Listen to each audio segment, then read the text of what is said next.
নতুন ঘোষণা, নবম পে স্কেল ১৯ অক্টোবর থেকে কার্যকর, প্রধান উপদেষ্টা। তো দর্শক, নবম পে স্কেলের সর্বশেষ আপডেট সম্বলিত প্রতিবেদনটি সম্পূর্ণ দেখুন। শুরুতেই চ্যানেলটি সাবস্ক্রাইব করে কন্টিনিউ করুন নবম পে স্কেলের সকল আপডেটগুলো সবার আগে পেতে। তো দর্শক, সরকারি ও আধা সরকারি চাকরিজীবীদের জন্য দীর্ঘ প্রতীক্ষিত সুখবর ঘোষিত হয়েছে।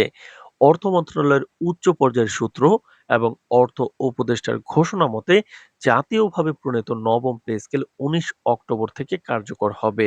সরকারি কর্মকর্তা কর্মচারীদের বেতন কাঠামোতে ব্যাপক পরিবর্তন ও পুনর্গঠন হবে বলে জানানো হয়েছে।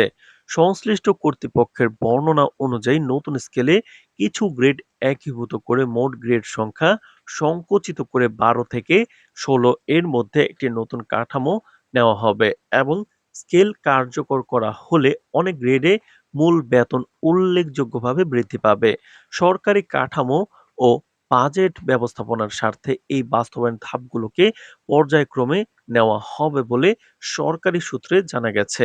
প্রাথমিকভাবে সরকারের অভ্যন্তরীণ বিশ্লেষকরা ইঙ্গিত দিয়েছেন যে মূল বেতনের গুরুত্বপূর্ণ হারে বৃদ্ধি আসতে পারে। কিছু রিপোর্টে বলা হয়েছে গ্রেড ভেদে মূল বেতন প্রায় দ্বিগুণ পর্যন্ত বাড়ার সম্ভাবনা রয়েছে এবং শীর্ষ গ্রেডে এই নিম্ন গ্রেডে অনুপাত পুনরায় সমন্বয় করার চেষ্টা করা হয়েছে যাতে কর্মপর্যায়ে অনুপাত যৌক্তিক সীমার মধ্যে থাকে। অর্থনীতিবিদ ও সরকারি বিশ্লেষকরা বলছেন বেতন বৃদ্ধির ফলে সরকারি বিভাগগুলোর ব্যয় বেড়ে যাওয়ার পাশাপাশি দেশের সামগ্রিক বাকি বাজেটে পুনর্বিন্যাস লাগবে। ফলে কিছু ক্ষেত্রে বাজেট সংশোধন বা ব্যয় পুনর্নির্ধারণের প্রয়োজন হতে পারে। তো দর্শক, ভিডিওটির এই মুহূর্ত পর্যন্ত যারা দেখছেন চ্যানেলটি সাবস্ক্রাইব করে রাখুন। পরবর্তীতে নবম পে স্কেল এবং মহার্ঘ ভাতার সকল আপডেট সবার আগে পেতে।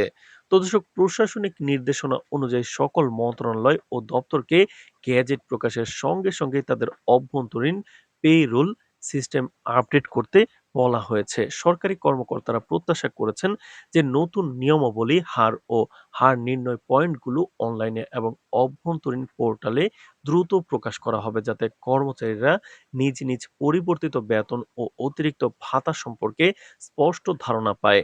এ প্রসঙ্গে মন্ত্রণালয় এক পর্যায়ে শাখা দপ্তরে কর্মশালা ও প্রশিক্ষণ কার্যক্রম চালু করারও পরিকল্পনা করছে যাতে বাস্তবায়ন ঝুঁকিমুক্ত ও সমন্বিতভাবে হয়। রাজনৈতিক পর্যায়ে এবং অর্থনৈতিক মহলে এই সিদ্ধান্তের নানান প্রতিক্রিয়া এসেছে। কিছু বিশ্লেষক মনে করেন এটি সরকারের প্রয়োজনীয়তা বৃদ্ধিতে কার্যকরী ভূমিকা রাখবে। আবার অনেকে বলেন দীর্ঘস্থায়ী অর্থনৈতিক প্রভাব বিবেচনা করে ব্যবস্থা নিতে হবে। সরকারি বাজেট ও রাজস্ব বাস্তবায়ন পরিকল্পনা এখনই এই পরিবর্তনের সঙ্গে খাপ খাইয়ে নিতে হবে। নইলে কর্পোরেট ও বিনিয়োগ ক্ষেত্রেও মুদ্রাস্ফীতি ও ব্যয় প্রবণতার নতুন চ্যালেঞ্জ দেখা দিতে পারে।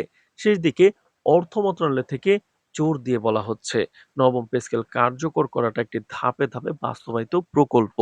প্রত্যেক দপ্তর তাদের কর্মচারীদের সঠিক তথ্য নিশ্চিত করবে এবং নির্ধারিত সময়ের মধ্যে বেতন আপডেট সম্পন্ন হবে।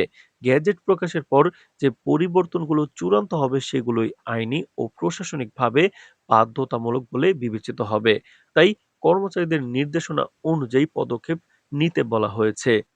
তো দর্শক, ভিডিওটির এই মুহূর্ত পর্যন্ত এসে এখন পর্যন্ত যারা চ্যানেলটি সাবস্ক্রাইব করেনি, নবম পে স্কেলের পরবর্তী সকল আপডেট নিয়মিত পেতে চ্যানেলটি সাবস্ক্রাইব করে রাখুন। আজ এ পর্যন্তই, ধন্যবাদ।